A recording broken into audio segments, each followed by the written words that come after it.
fullest of regards to the fellow members of the Alpha branch of the Utopia. And now, commencing video.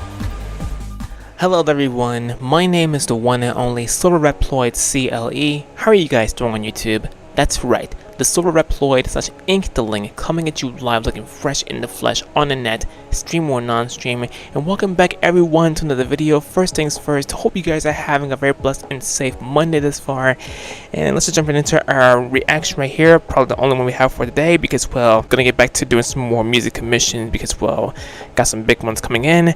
And before I get to that, I want to get this out of the way for you guys for this week. This is another SCP explanatory animation, and this one is called the Children Ouroboros Cycle. This is SCP-001. Oh jeez. So we're looking at some snakes now, considering that, well, Ouroboros is like, makes me think of that particular creature that fits within such a ancient name.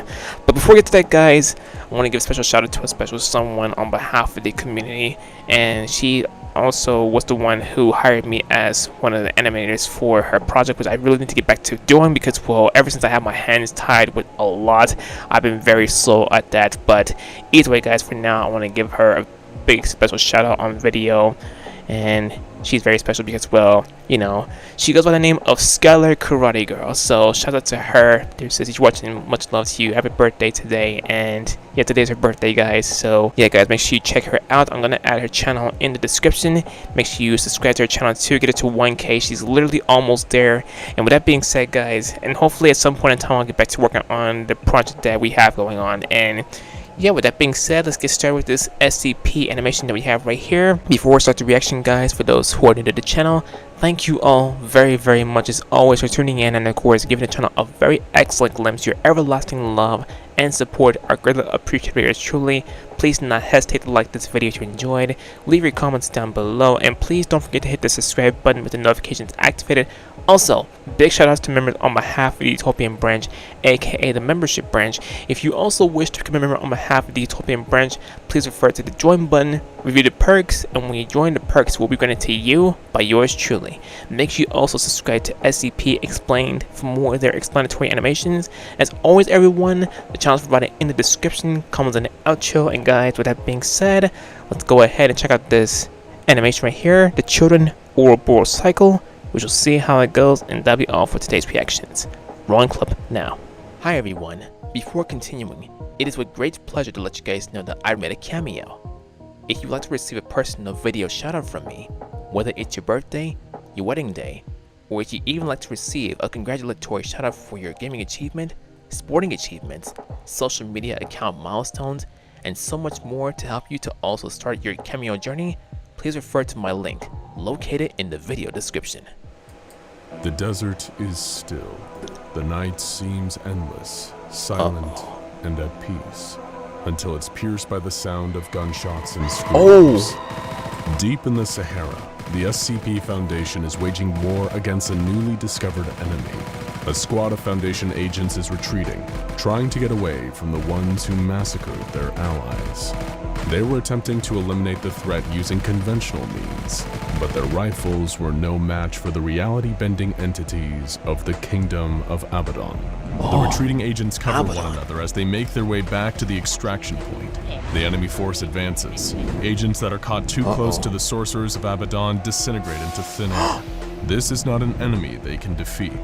The SCP agents need to get back to base and relay what they have found to their superiors. Out of the hundreds of agents sent into the Sahara that night, that's a lot of only a handful make it out alive. They are debriefed by their superiors at the Foundation, who classified the anomalous humanoids under the highest of threat levels. The Kingdom of Abaddon is a threat. The Kingdom of Abaddon must be eliminated. Reconnaissance done prior to the disastrous mission had alerted the Foundation to the presence of anomalies in the region, but they had no idea how strong the anomalous humanoids would be. From data gathered through old reports, it seemed like the Abaddon humanoids were responsible for the deaths of no fewer than 75 Foundation personnel, and had stolen at least 12 different items from the Foundation. The leaders of the SCP Foundation tasked Research Team Omega-5 with developing a weapon that would be capable of destroying the Kingdom of Abaddon once and for all. But can it really pan that out though? That's the real question, because what if it results to a wrong and dangerous course of action which lead to more casualties unfold within the SCP Foundation? The weapon they are researching must be capable of long-range destruction, because the moment any Foundation agent gets close to the area, they are vaporized by the reality-manipulating powers of its inhabitants. The project is given the name Twins of God, and is led by a Foundation doctor known only by the designation 051. 051 is popular in the SCP Foundation, well known for his in-depth research and charismatic personality, making him the perfect person to lead such a project. And 051 recently came across an anomaly that he believes holds the solution the Foundation has been looking for to defeat the Kingdom of Abaddon, Item 001. And so the Omega-5 team gets to work. They discover that the anomaly has incredible powers when put inside a host, which they refer to as an Item 001 entity, and set up a series of experiments using different people to harness its energy. The first series of tests all end in tragedy. The anomaly causes the entity it inhabits to become intensely radioactive. Anyone who gets close to it succumbs to immediate radiation sickness, and eventually, death. To stop the radiation problems, the Omega-5 research group intensifies the containment procedures. 051 receives reports from the higher-ups that the Kingdom of Abaddon has attacked another Foundation facility in Sudan. Long-range defense is needed ASAP. The administrator puts more pressure on Omega-5, and especially its leader 051, to solve the problems of Item 001 and develop a weapon that can save the Foundation. He stays awake for days on end, working tirelessly to create a safe and controllable Item 001 entity. Although there are signs that the weapon will work, it is still unpredictable. When Item 001 is initiated, the host entity becomes paralyzed, suffers severe cerebral hemorrhaging, and soon a new host is needed before testing can begin. Jeez, That's not the only thing that goes wrong.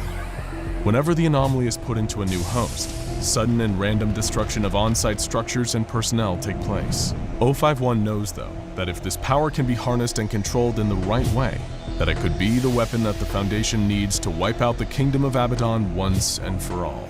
In order to control Item 001, 051 has a mind kill switch implanted in its host's brains. 051 can activate the implant to incapacitate its host and immediately stop the unwanted destruction. Countless hosts are terminated by this mind kill switch in the early trials conducted by the Omega-5 team, but progress continues to be made, and eventually a hypothesis is formulated. Perhaps the disastrous side effects of Item 001 can be offset by spreading the anomaly across multiple subjects. They theorize that the immense mental load of the anomaly can be distributed among several hosts, thus reducing the toil it takes on each and giving them the ability to control its immense power. But 051 and the Omega-5 team need more data, and for that, they need more bodies. They consult with the director of Site-17, and it is concluded that the nearby town of San Marco would be an appropriate place to get the additional test subjects they require. On a quiet Sunday morning, Omega-5, along with support from a squad of armed SCP agents, storm into the San Marcos de la Vida Eterna church during the middle of Mass. They gather up a number of the younger congregants and bring them back to the site where Item 001 is housed. The researchers quickly ran through their new supply of test subjects, though, and Omega-5 would need to get even more if their research was to continue. Instead of going back and forth between the testing facility and San Marcos, 051 decided to move the entire Item 001 operation to the town itself. He renames the town Testing Site 001, and Omega-5 rounds up 23 of the healthiest subjects they can find for use in the next series of research tests. A few weeks after occupying the town of San Marco, Omega-5 makes its most substantial progress yet. Just as they theorized, by spreading out the anomaly of Item 001 across a specific group of hosts, they can control its powers. The test may have cost the lives of almost everyone in the town, but the ends certainly justify the means. The Kingdom of Abaddon poses an existential threat to the SCP Foundation after all, and thanks to this research, they will soon have a weapon capable of bringing them victory. The Foundation administrator criticized 051's methods, but can't argue with his results. Unfortunately, 051 has a dark secret, a secret that disturbs even the most hardened and loyal members of Omega-5. a secret that has to do with the Item 001 hosts. The hosts that Omega-5 has made its major progress with are not the ordinary test subjects normally used by the Foundation. No, the test subjects 051 makes his breakthrough with are children. 9 of them, to be exact, all between 4 and 11 years What? old. Despite being told specifically by the Foundation administrator to only test on adults, the research required 051 to break the chain of command and follow the science down the path it led. The children are contained in a reinforced bunker where only 051 and a select few have access. They are technically alive, but are functionally brain dead. The group of 9 children share a hive mind that can process information, and more importantly, can unleash the full potential of the implanted anomaly, creating and controlling a devastating power. But not everyone is thrilled with what they've achieved. Members of Omega-5 are haunted by the screams of the children that they forced to be part of their weapons development program. They describe their merging with Item 001 as being a process that rips out their souls and replaces them with something much more sinister. In fact, all of Omega-5 regret what they have been a part of and what they've done, all except 051. The 9 children can channel unprecedented amounts of energy from an unknown origin that Omega-5 hypothesizes comes from an extra-dimensional source, which is then used to unbind atoms at the quantum level. When the right activation words are spoken, it appears as though this tremendous power gives the children the ability to annihilate anything in the entire universe. It's a gun to end all guns, and only 051 has the key to control it. The 9 children work so well with an Item 001 that Omega-5 reclassifies it to include the 9 children themselves. They are not just the entity housing or controlling Item 001, they permanently become Item 001. What? Once Omega-5 has a better understanding of Item 001, they begin to run tests to find out the full extent of its abilities. First, they test the distance Item 001 can reach. The initial test that Omega-5 carries out is on a steel rod placed 5 kilometers away. 051 orders the children to destroy the target. Moments later, the phone next to 051 begins to ring. When he picks it up, the observer tasked with watching the pole is on the other end. He informs 051 that the steel rod has been completely vaporized. 051 is not satisfied though. He has another pole sent out, this time placed 8,000 kilometers away from the 9 children. 051 asks the children to destroy that rod. Almost immediately, the phone rings again. The target has been vaporized. 051 smiles. So the bigger the distance, even if the distance is that are to lengthy, determine the maximum size of still an object that can be destroyed. The tests start out with a steel sphere, 3 meters in diameter, placed 1,000 kilometers from Item 001. 051 orders the children to destroy the object. It is instantly vaporized. 051 has seen enough small tests. It's time for something big. So he does something that will later be questioned by everyone at the SCP Foundation. He orders the 9 children to destroy a Church of the Broken God worship site in Turkey. Not long after the destruction order is given to Item 001, reports begin coming in. The worship site has been obliterated with no observable damage to the surrounding area. Deadly and precise. 051 closes his eyes and takes a deep breath. He looks as if he's overcome by an immense spiritual experience.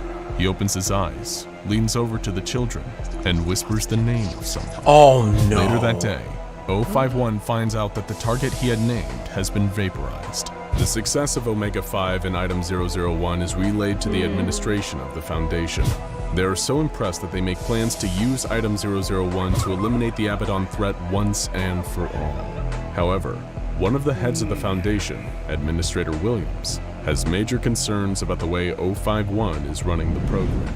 The updates that 051 has been sending have become less scientific and more philosophical, more spiritual.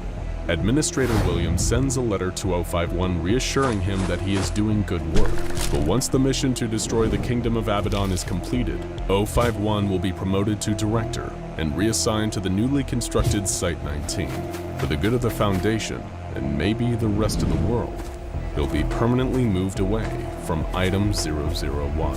051's response is short and to the point. I am fine, Administrator. The project is finished. We will complete our task when you arrive. Administrator Williams arrives at Site-001 a few days later. He is greeted by 051 and the Omega-5 team. Williams can't help but notice that 051 has a strange look in his eyes. It is the look of a crazed man who has been lost in his work, and who has, perhaps, lost himself. That says a lot about him. Williams puts the thought away, though, and walks with 051 and his accompanying agents to the viewing area, where the powers of Item 001 will be demonstrated. Administrator Williams and the other agents watch from a protected viewing room as 051 enters the chamber of his new superweapon. It's time to see if their weapon that has had so much time, effort, sweat, tears, and especially blood poured into it will have been worth it. Everyone watches as 051 leans over and says the name of the Abaddon Citadel to the 9 children. All at once, they start to glow. No one observing can see what has happened in the far-off kingdom, but they know something big has happened. The administrator is thrilled, but notices something. 051 hesitated a moment while leaning over the children before standing back up. Did he whisper something else to them? And then Administrator Williams vaporizes, pulled apart at an atomic level before he has the chance to scream. What's going on? The agents standing next to where Administrator Williams previously existed begin to yell and pull out their guns. They burst through the door of the observation room and run down the hallway towards where 051 and the 9 children are located. The armed agents rush into the room, but 051 is gone. The 9 children are still. Over the next few weeks, 051 is reported to be seen several times by SCP agents. However, no one is able to catch him, and it appears as though other members of the SCP Foundation have also gone AWOL as well, perhaps joining him on the run. It is unclear what his plan is, but the reports from the reconnaissance team sent into the Sahara make it obvious what the result of his first command to the children was. There isn't a single humanoid or building left in the kingdom of Abaddon.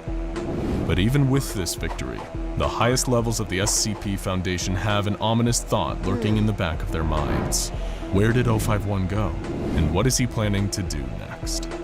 Following the improper Probably wreak use of havoc, Item if you think 001 about leading it. to the untimely death of a high-ranking Foundation staff member, the weapon was deemed too dangerous and containment procedures were implemented.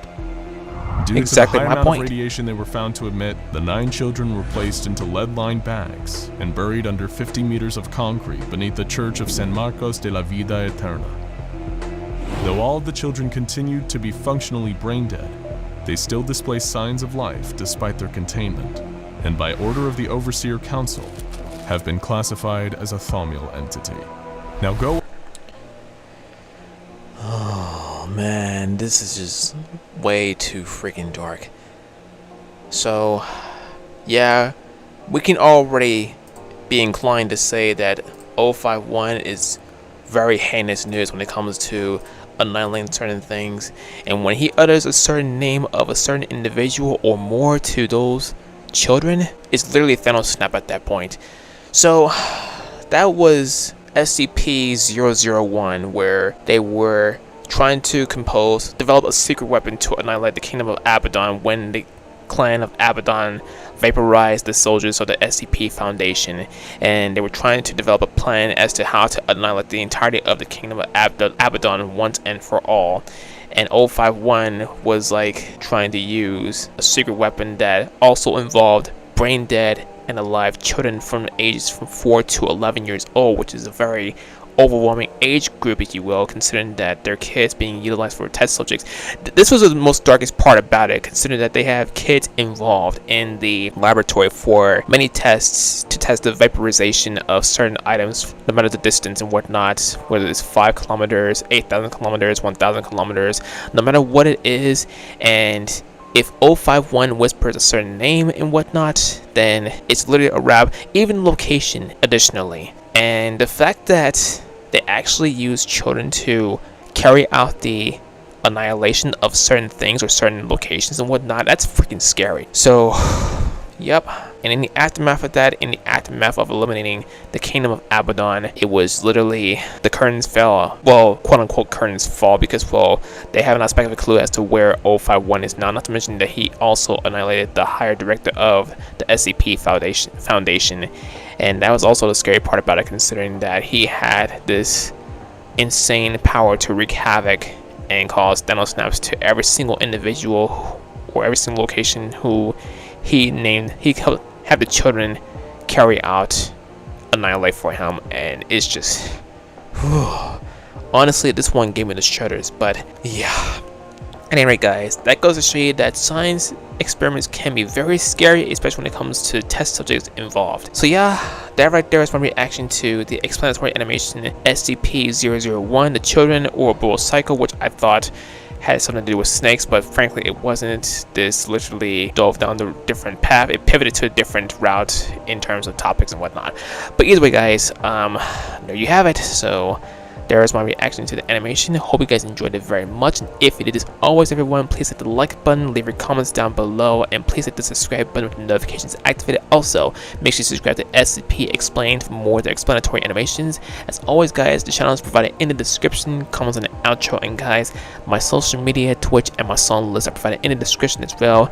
If you also wish to request a personal video shout out from yours truly, please refer to my Cameo link located in the video description. And if you also wish to commission a song made by yours truly that you use for your content or projects, etc., please do not hesitate to hit me up via social media. We'll go from there, for I do song commissions, which I'm about to work on in just a moment after this video. So I will leave you guys to it. Thank you all so much for watching. I love you guys. This is me, Silverreploid CLE, signing off for now. And also happy birthday once again to Skylar Karate Girl, and hopefully I'll get around to finishing the project and everything. I love you guys once again. Stay fresh in the flesh, cooled off and off the hook. And on behalf of Utopia, I will catch every single one of you in the next video. Have a blessed and safe Monday everybody, and as always, I will see you again soon.